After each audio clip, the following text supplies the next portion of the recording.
Hello student, आज हम discussion करेंगे थर्मोडायनामिक प्रोसेस। ठीक है, प्रीवियस सेशन में हमने डिस्कशन किया था जो बेसिक होता है, बेसिक इंट्रोडक्शन थर्मोडायनामिक्स का, यूनिट्स एंड हमारा स्टेट फंक्शन किसको बोलते हैं, एग्जैक्ट डिफरेंशियल, ऑयलर रेसिप्रोकल। ठीक है, आज डिस्कशन करेंगे थर्मोडायनामिक प्रोसेस। ठीक है, ये भी आपने 11th से पढ़ के आ रहे हैं। ठीक है, तो थोड़ा ओवरव्यू कर देते हैं। एक होता है आइसोथर्मल प्रोसेस, एक होता है एडियाबैटिक प्रोसेस, एक होता है आइसोबारिक प्रोसेस, एक होता है आइसोकोरिक प्रोसेस, एक होता है साइक्लिक प्रोसेस। तो आइसोथर्मल प्रोसेस में क्या होता है, जो हमारा टेम्परेचर कांस्टेंट रहता है। ठीक है, if temperature is constant that is dt is equals to 0 throughout the process of change of state of equilibrium, then उस प्रोसेस को हम क्या बोलेंगे, isothermal process. All the phase change involving pure substance are isothermal process. मतलब pure substance का phase change मतलब phase change मतलब solid to liquid to gas. ठीक है, देखो एट 0 डिग्री, ये एट 0 डिग्री, एट 0 डिग्री में वाटर क्या होता है, आइस होता है। वही 0 डिग्री में ये क्या होता है, धीरे धीरे मेल्ट भी होता है। तो ये क्या है, ये हमारा सॉलिड है, ये लिक्विड है। ठीक है, समझ में आ गया, ये हमारा प्योर लिक्विड है। तो देखो एट 0 डिग्री में, वही 0 डिग्री में ये हमारा आइस में भी रहता है। थोड़ा सा हम हीट करेंगे तो वो क्या होता है, लिक्विड फॉर्म को चला जाता है। तो ऑल प्योर सब्सटेंस का phase change is an isothermal process. Similarly vapour के केस में भी वही है, वही 100 डिग्री। ऐसा नहीं कि तुम 100 degree Celsius suddenly 100 degree Celsius करा दिया वाटर का, वो सडनली सारे वाटर वेपर में चेंज हो गए, ऐसा नहीं है। धीरे धीरे होते हैं ना, तो वो लिक्विड में भी रहता है, धीरे धीरे हमारा गैसीय स्टेट को भी जाता है। ठीक है, रिमेंबर क्या हमें याद रखना, लाटेंट हीट ऑफ फ्यूजन क्या है, the latent heat of fusion is defined as the amount of heat required to convert a substance in its solid state to liquid state at its melting point without the change in temperature। ठीक है, कितना heat चाहिए, latent heat of fusion क्या है, solid रू liquid करने के लिए, वाटर को सॉलिड रू लिक्विड करने के लिए हमें कितना हीट चाहिए विदाउट चेंज इन टेम्परेचर। ठीक है, उसको क्या बोलते हैं, latent heat of fusion. Latent heat of vaporization क्या है, लिक्विड रू हमें वेपर स्टेज को चेंज करने के लिए कितना हीट चाहिए विदाउट चेंज इन टेम्परेचर, उसको बोलेंगे लैटेंट हीट ऑफ वेपोराइजेशन। अब देखते हैं एडियाबैटिक प्रोसेस। एडियाबैटिक प्रोसेस में जनरली क्या होता है, हमारा हीट चेंज नहीं होता, हम dq इक्वल्स टू 0 लेते हैं। ठीक है, देखो T इन ए थर्मोफ्लास्क, हम एक थर्मोफ्लास्क में अगर T रखेंगे तो ये क्या होता है, ये हमारा मतलब इसका हीट चेंज नहीं होता है। ठीक है लेकिन ऐसा नहीं है जो हीट चेंज नहीं होता। ठीक है, आज तक ऐसा सब्सटेंस बना नहीं है जिसमें हीट चेंज नहीं होता, बिल्कुल भी चेंज नहीं होता। चेंज होता है लेकिन वो चेंज क्या होता है, बहुत स्मॉल चेंज होता है। तो इसीलिए हम क्या करते हैं, उसको हीट कांस्टेंट मान लेते हैं। ठीक है, और जो भी ये ऐसा चीज आता है, जो थर्मोफ्लास्क आता है, इसका टाइम लिमिट रहता है। मान लो 8 आवर्स हुआ या 12 आवर्स हुआ, इतना तक ये इसमें जो भी सब्सटेंस मतलब टी रखोगे तो वो क्या होगा, उसका वो हॉट होके रहेगा। ठीक है, तो इतना के बाद ऐसा नहीं कि तुम मान लो 1 महीना मैंने रख दूंगा। ठीक है, 1 महीने के लिए मैंने इसमें टी स्टोर करके रखा और वो चेंज नहीं हुआ टेम्परेचर, ऐसा नहीं है। 1 दिन के लिए भी नहीं रहेगा। ठीक है, 8 आवर्स होता है, 4 आवर्स, 12 आवर्स, ऐसा ही होता है। ठीक है, then isobaric process. Isobaric process में क्या हुआ, प्रेशर चेंज नहीं होता, dp0। ठीक है, any process of open system, open system में हम क्या, एटमॉस्फेरिक प्रेशर के साथ ये रहा, इसका हमारा प्रेशर चेंज नहीं हुआ। Then isochoric process, volume constant. ठीक है, any process in a close system, close system में ये क्या होता है, इसका मतलब वॉल्यूम चेंज नहीं होता है। ठीक है, then cyclic process. Cyclic process क्या है, initial and final state equal होता है। ठीक है, जहां से शुरू हुआ था वहीं से आके खत्म होगा। ठीक है, जहां से शुरू हुआ था वहीं से आके खत्म होगा। क्या याद रखना है, in isothermal, adiabatic, isobaric and isochoric process the condition है dt इक्वल्स टू 0। आइसोथर्मल में क्या होता है, dt इक्वल्स टू 0, एडियाबैटिक में dq इक्वल्स टू 0, आइसोबारिक में dp इक्वल्स टू 0, आइसोकोरिक में dv इक्वल्स टू 0 रेस्पेक्टिवली। लेकिन याद रखना del T not equals to 0, del T नहीं, डेल पी नहीं। ठीक है, small change is large change नहीं। डेल टी इसका मतलब क्या है, final minus initial.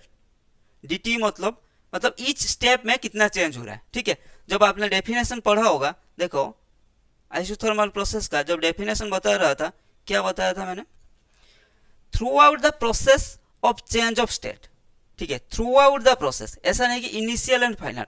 Del T या डेल पी का मतलब T final minus T initial, P final मतलब माइनस पी इनिशियल, ठीक है। लेकिन dt का मतलब क्या होता है, यानी through out the process small change, ठीक है। तो याद रखना dt dp ये जीरो होता है, डेल टी जीरो नहीं होता है।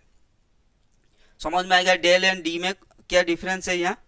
Since the condition are that these properties should remain constant throughout the process, where del t equals to 0, del p equals to 0, just comment on initial and final state of the system, not about each point during the process. समझ में आएगा, del t या del p क्या, इसका मतलब final and initial का, ठीक है। लेकिन हमें क्या कंडीशन ये है, this properties should remain constant throughout the process, हमें थ्रू आउट द प्रोसेस वो कांस्टेंट रहेगा, ठीक है। लेकिन डेल पी डेल टी अगर ले लेंगे उसका मतलब हो जाएगा इनिशियल एंड फाइनल, ठीक है। इसका ये आएगा मतलब हम इनिशियल एंड फाइनल की बात कर रहे हैं, हम थ्रू आउट द प्रोसेस की बात नहीं कर रहे, इसीलिए del T del P zero नहीं होता है, D T D P zero होता है, ठीक है।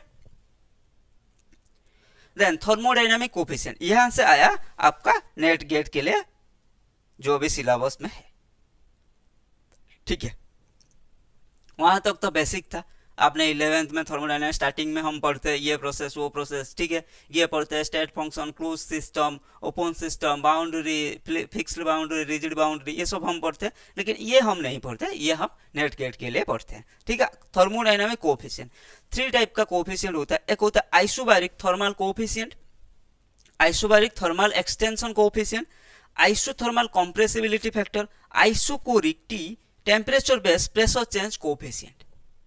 तो वन बाय वन डिस्कशन करेंगे। आइसोथर्मल एक्सपांशन कोफिशिएंट, उसको हम अल्फा लेते हैं, ठीक है। ये क्या आइसोबारिक थर्मल एक्सपांशन कोफिशिएंट। देखो relative change in volume with respect to change in temperature at constant pressure, मैंने आइसोथर्मल बोल दिया, आइसोबारिक थर्मल एक्सपांशन कोफिशिएंट। देखो इससे हमें पता चल जाएगा ये क्या होगा एक्चुअली। आइसोबारिक मतलब क्या है, पी कांस्टेंट, ठीक है। एक्सपांशन क्या है, वॉल्यूम चेंज हो रहा है, किसकी रेस्पेक्ट में, थर्मल दिया है, थर्मल एक्सपांशन, थर्मल मतलब टेम्परेचर,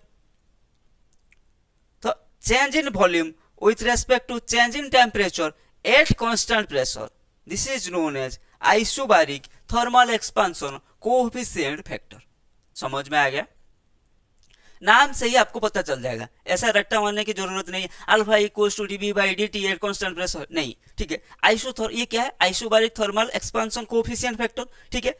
तो आइसोबारिक मतलब प्रेशर कांस्टेंट, थर्मल मतलब टेम्परेचर, एक्सपांशन मतलब चेंज इन वॉल्यूम, तो change in volume with respect to हमारा टेम्परेचर, तो देखो प्रेशर कांस्टेंट है, टेम्परेचर तो कांस्टेंट नहीं है, तो जो एक्सपांशन हो रहा है वॉल्यूम चेंज हो रहा है विथ रिस्पेक्ट टू किसके होगा, थर्मल दिया है तो टेम्परेचर, तो del V by del T हो गया। अब कांस्टेंट किसको रखेंगे, आइसोबारिक प्रेशर, तो हम आइसोबारिक प्रोसेस, तो हमारा क्या होगा, प्रेशर कांस्टेंट, तो del V by del T at constant pressure, ठीक है। सॉरी, डेल भी बाई भी with respect to del T at constant pressure, ठीक है। सॉरी यहाँ पे डेल बी बाई भी, समझ में आ गया, समझ में आ गया क्या है से वो बोला relative change in volume with respect to change in temperature at constant pressure, तो डीवी बाई भी divide by dt at constant pressure. समझ में आएगा, आइसोबारिक मतलब प्रेशर कांस्टेंट, आइसोथर्मल मतलब टेम्परेचर कांस्टेंट, एक्सपांशन मतलब चेंज इन वॉल्यूम, तो change in volume dv by v with respect to change in temperature at constant pressure, this is known as isobaric thermal expansion coefficient। तो alpha equals to dv by v dt constant pressure, तो अगर 1 by v को हम बाहर ले जाएंगे तो क्या होगा, alpha equals to 1 by v del v by db by dt at constant pressure, ठीक है। समझ में आ गया, हाँ जी सर।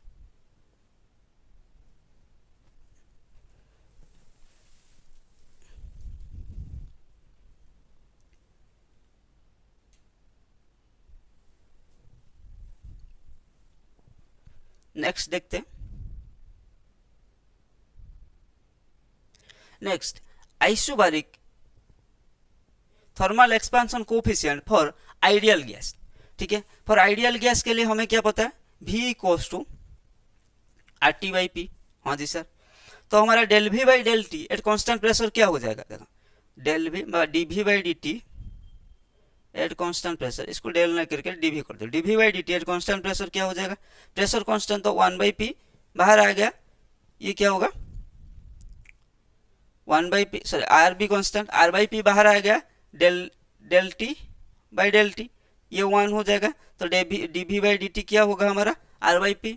ठीक है, नेक्स्ट तो फिर क्या हो गया, हमें अल्फा इक्वल्स टू पता था 1/v D V by D T at constant pressure. ठीक है, इसका वैल्यू कितना होगा r/p, तो अल्फा इक्वल्स टू r/p भी समझ में आ गया। हाँ जी सर, यहाँ तक तो समझ में आ गया। फिर 1/t क्या, r/p भी इक्वल्स टू 1/t, सर कैसे हो गया, हमें कुछ पता नहीं चल रहा है। ठीक है, हमें पता है p भी इक्वल्स टू rt, पता तो है sir, t equals to pv by r। हाँ जी सर, तो 1/t इक्वल्स टू r/pv। हाँ जी सर, तो वही तो लिखा है alpha equals to 1/t, r/pv equals to हमें लिखा 1/t, समझ में आ गया। हाँ जी सर,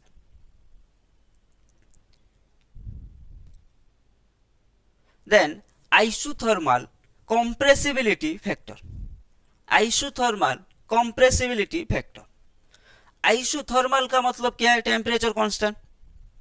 हाँ जी सर, कंप्रेसिबिलिटी वही एक्सपांशन हो कंप्रेशन हो वॉल्यूम ही चेंज होगा। ठीक है, कंप्रेसिबिलिटी क्या होगा, नेगेटिव होगा, एक्सपांशन में हम पॉजिटिव ले रहे थे, तो ये क्या हुआ नेगेटिव चेंज इन वॉल्यूम, किसके रेस्पेक्ट में, टेम्परेचर कांस्टेंट, तो प्रेशर के रेस्पेक्ट में, with respect to change in pressure at constant temperature, तो बीटा इक्वल्स टू क्या है, negative change in volume with respect to change in pressure, with respect to change in pressure at constant temperature, तो beta equals to -1/v D V by D P at constant temperature. ठीक है, तो beta equals to क्या हो गया 1/p। Sir ये कैसे हो गया, अरे इसको सॉल्व करो ना, आइडियल गैस के लिए सॉल्व कर दो ना, pv इक्वल्स टू RT। ठीक है, हमें क्या चाहिए dv बाई dp, तो v equals to RT by p। हाँ जी sir, v equals to RT by p, तो क्या होगा जब हम dv by dp at constant temperature करेंगे तो RT बाहर आ गया, 1/p क्या है -1/p स्क्वायर। हाँ जी सर, तो ये हो गया क्या -RT divide by p square into क्या था -1/v। हाँ जी सर, यही था, minus minus cancel, RT by क्या हो गया ये RT divide by vp square. ठीक है, हाँ जी सर, तो हमें पता है pv इक्वल्स टू RT। हाँ जी सर, तो v इक्वल्स टू मैं लिख सकता हूँ यहाँ पे pv इक्वल्स टू RT, तो यहाँ पे लिख रहा हूँ, देखो क्या होगा, हम v का वैल्यू पुट कर देंगे, तो RT divide by v equals to RT by p into p square. ठीक है, तो p 1p cancel, RT cancel, तो 1/p। समझ में आ गया, एक बार देख लो अच्छे से।